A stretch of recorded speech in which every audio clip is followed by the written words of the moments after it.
Hello, hello. Welcome to the live stream. I'm Mac McCarthy, and I help people with their breaks. So today we have a topic: how to deal with your ex's friends, how to deal with your current partner's friends. And this actually came from a post on one of the comments, or a comments post on one of my videos. And the individual was saying that he really hasn't seen much out there to how to deal with his current partner's friends. So just to get into that really quick, I have it here. So my ex broke up with me about 2 weeks. I'm sorry, this is the wrong one.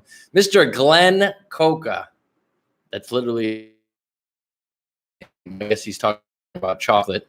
I'm struggling with my partner's friends. We are not broken up, but couldn't find any more videos of it, meaning that you did find some. Most of them use drugs or alcohol. My partner has been sober for 2 years. So this is pretty cut and dry. Obviously, you know, if she's been sober, she had a problem in the past. She was abusing alcohol or drugs. 2 years is not a long time to be, in sobriety.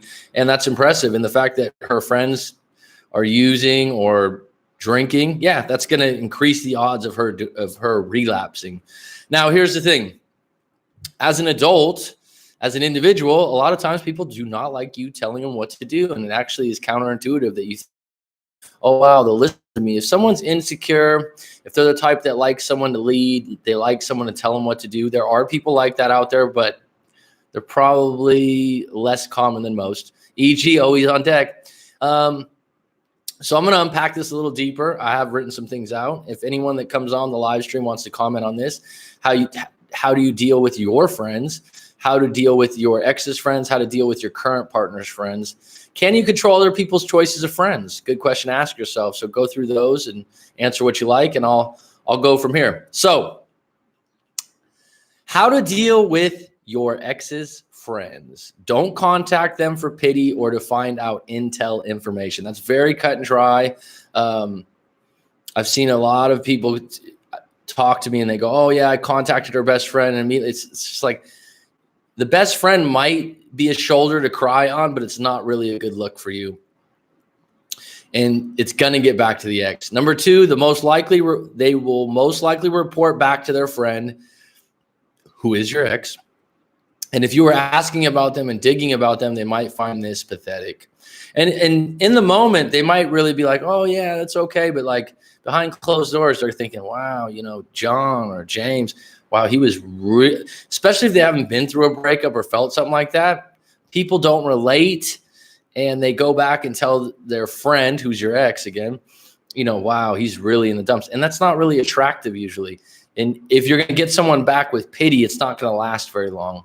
If you want to stay friends with them, tread with caution and give it some time from the breakup. So if you have a friend that you share with your ex, or your ex is better friends with them, if that makes sense, or friends with them first, as immature as that sounds, it is something that happens. And you're thinking, well, I'd really like to stay friends with Colleen, or I'd really like to stay friends with her because we were such good friends. Well, if you're going to do that, wait till the smoke clears.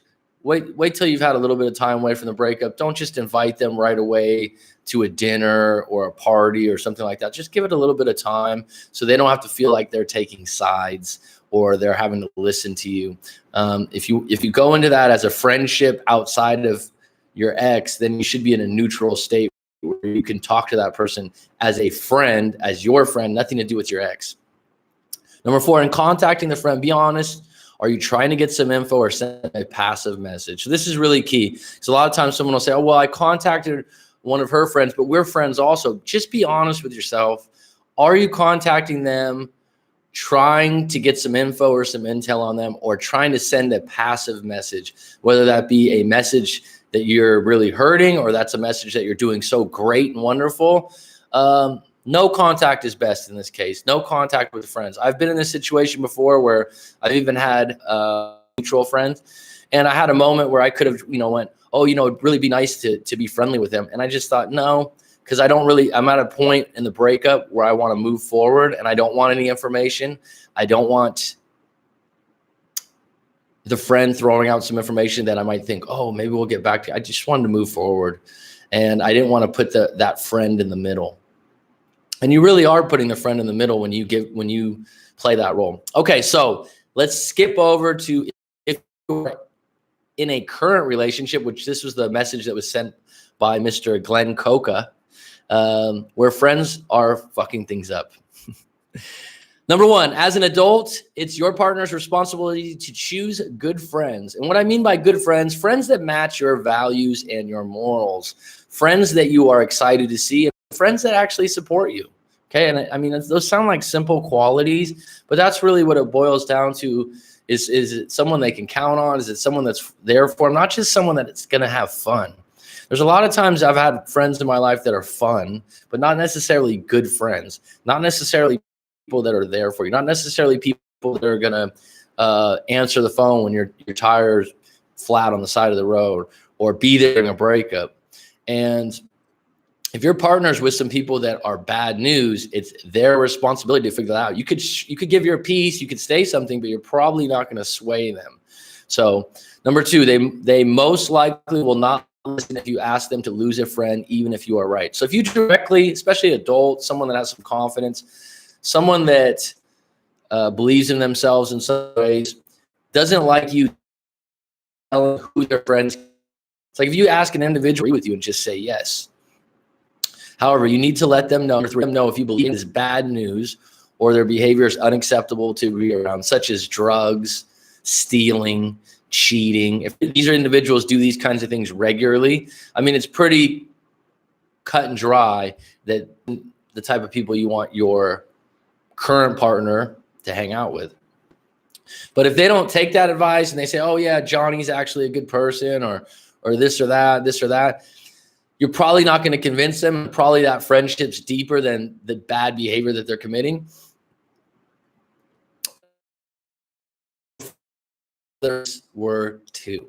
So single friends, I'm not saying they're always a problem, but freshly single friends that just broke up and they want to go out and they want to let their hair out and they want to go have a good time, or friends that have been single a long time.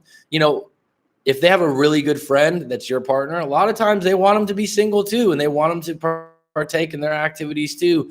And I'll take that back to the number 3 point: drugs, theft, cheating, all the things that are just cut and dry bad.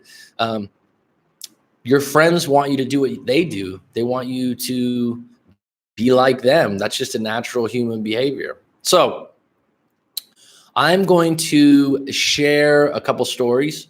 So one story is about a friend it's pretty distant now, but we were good friends at the time. We were close. So I know the story well.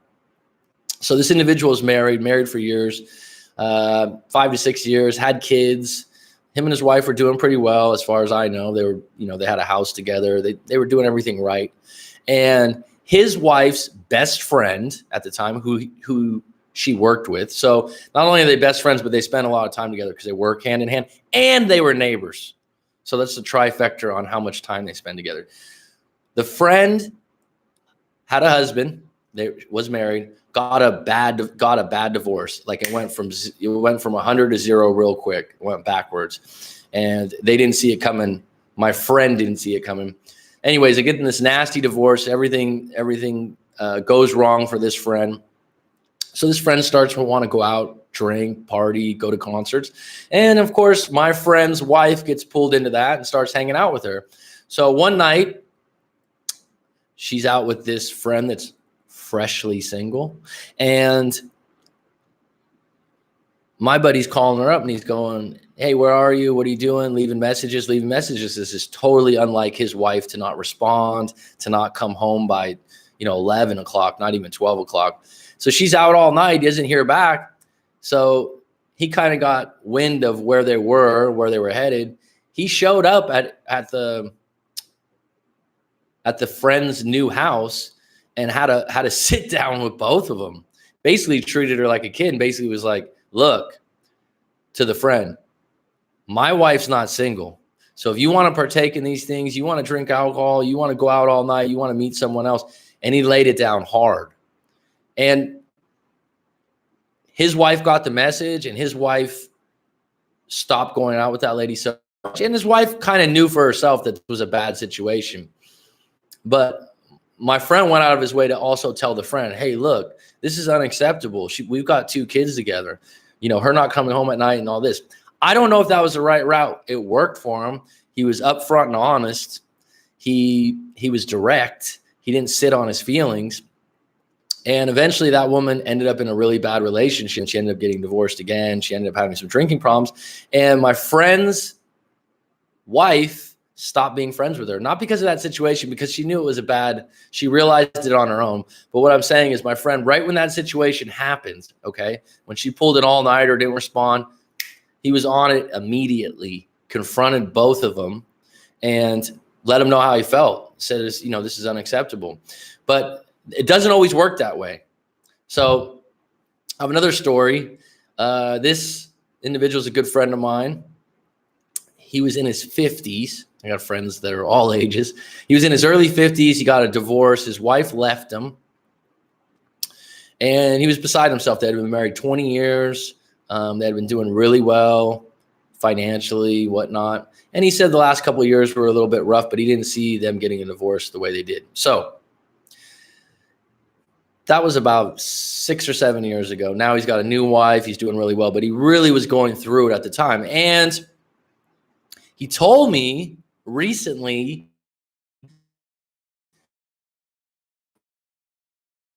circle of friends, 2 women that had been freshly divorced that told him later on, hey, look, I think we contributed to her wanting to get a divorce because she was spending a lot of time with us after we divorced. And we were, of course, crying out our feelings and saying how vindicated we were and how much better it is to be divorced. And she's like, I think she really started to think about divorce seriously after we did. Now, when I heard that from my friend, I thought, well, you could never know that. I mean, you guys are having problems anyways. But he's like, no, they feel like they influence her. Friends influence people. But I'll tell you this, it's your responsibility as an adult to receive and perceive what information you want to.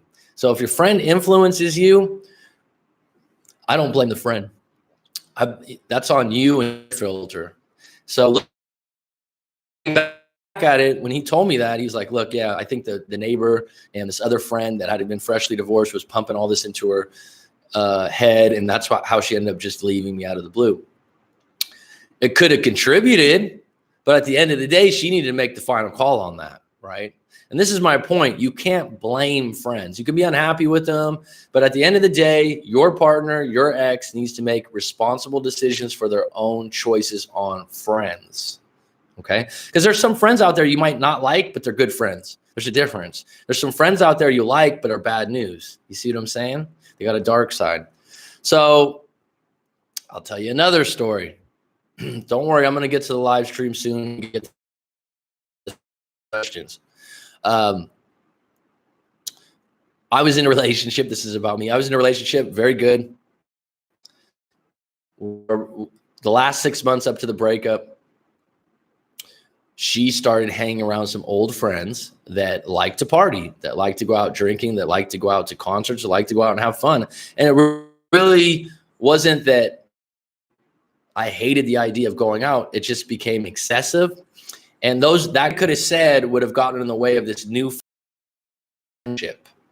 So says my connections. I thought otherwise I should find some answer. It was like, well, why don't you hang out with your friends and do some more fun things? Because I'm having a lot of fun. And my thing was the writing's on the wall here. I mean, your friends are looking to hook up when they go out, right? So you hanging out with them regularly, eventually it's going to happen. And then eventually developed into the demise of the relationship. So one more story, one of my first girlfriends, not one of my first girlfriend. So this was, I don't know, 18, 19. She had a lot of friends. She was very social and outgoing. And there was a couple of friends, I remember in the beginning, they just were always in trouble, not very smart, made bad decisions, hung out with a bad crowd. And she kind of distanced herself from them, not because I told her, just because we hung out a lot more. And then right at the end of our relationship, when we broke up, she became friends with those individuals again and immediately fell down this rabbit hole of getting in trouble and having problems, because your friends' problems become your problems if you're close enough. And it's even worse if you're roommates. So choices of friends are a reflection of internal character. Think about that. Choices of friends are a reflection of internal character. Really are. I mean, your friends, you should be proud of them. You should want to introduce your friends to other people. And there's some people out there that have friends and they're like, oh, I can't bring them around because they're just not very good with outside people, or they can be an asshole sometimes, or this or that, or they're very arrogant. And the reason you're staying friends with them is you have some connection from the past that you feel like you owe them. Some friends can be manipulative. It's your partner's job to realize this. Friends can come first to create narratives to make the bad guy. Okay, I wrote that wrong the way I read it. Let me rephrase that. Some friends can be manipulative. Okay, it's your partner's job to realize this. You can lead them down that path and point some things out, but they need to realize at the end of the day that this friend isn't good for them. Friends can come first sometimes over partners or girlfriends or boyfriends. And what they will do sometimes, the manipulative friend, if you bad talk them or bad mouth them, they'll create some kind of narrative to make you the bad guy in a situation.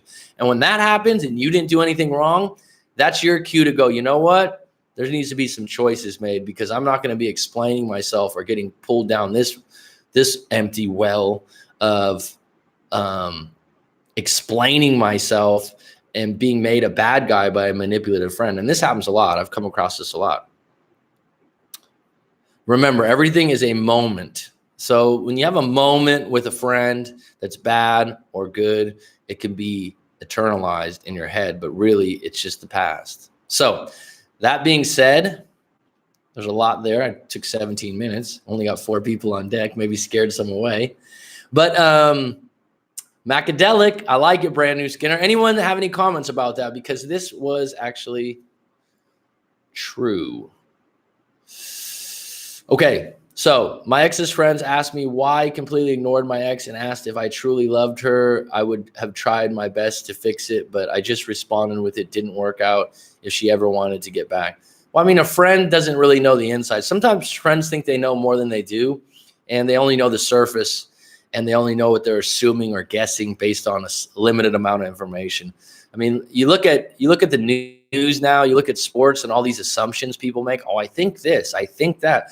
When someone says, I think, myself included, it's an educated guess, hopefully. It's a hypothesis based on experience, based on background. And if someone doesn't have the experience or background, one of your friends is commenting on your relationship and they don't really have a good track record, what are you listening to? Back, she knows where to contact me. And after that, I asked her kindly not to mention my ex ever again when we're talking. Fair enough. It's Josh Who's on deck. Mr. Josh Who, we're supposed to get a live coaching soon, my friend. My ex had the realization of her friend being bad when my ex cheated on me. My ex had that realization of her friend being bad when my ex cheated on me. That lasted about a month. A couple weeks later, she left. What do you mean? Write that down. Rob, greetings. True, especially if they are manipulative criminal types. Yeah, I mean, some people think you're born with, says I got disconnected there. Are you guys having a disconnection here? Write down the quote about picking friend. Picking.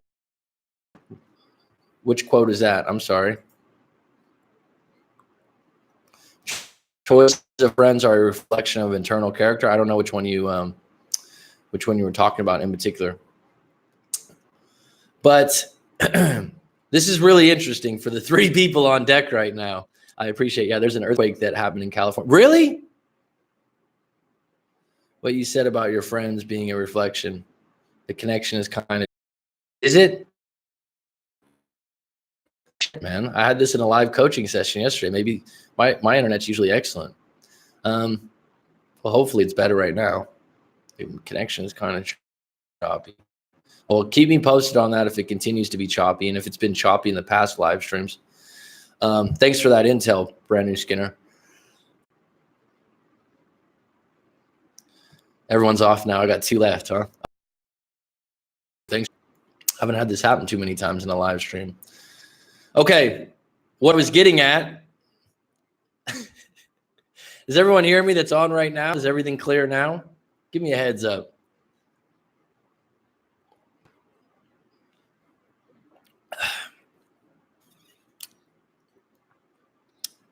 So I had this anthropology teacher. Thanks, Brandon. He said if you had 4 kids, that 2 of the kids would have mediocre to fair characteristics from the parent. So, as an individual, you have good characteristics and bad characteristics about your character, about your act, about your personality.